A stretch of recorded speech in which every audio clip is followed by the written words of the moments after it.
नमस्कार शेतकरी बंधूंनो, मी लहू रेवणनाथ पाटील धुमाळ, संचालक ओंकार ॲग्रो एजन्सी। मागील वर्षी 2024 ला मी विक्रम मैको या कंपनीचा गहू 5005 आणि 5001 हा मोठ्या प्रमाणामध्ये आपल्या भागातील शेतकऱ्यांना दिलेला आहे।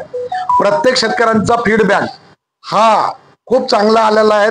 5005 चा 10चा दाना मोठा आहे, खाला चांगला आहे, उत्पन्न एका एकरला 28 ते 30 क्विंटल पर्यंत झालेला आहे।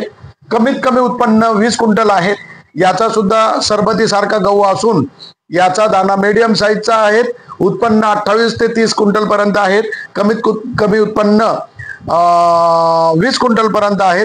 तरी शेतकरी बांधवांनी या वर्षी चालू हंगामामध्ये विक्रम मैकोचा 5005 आणि 5001 हा गहू घेऊन पेरणी करावी हीच मी शेतकऱ्यांना विनंती करतो। धन्यवाद।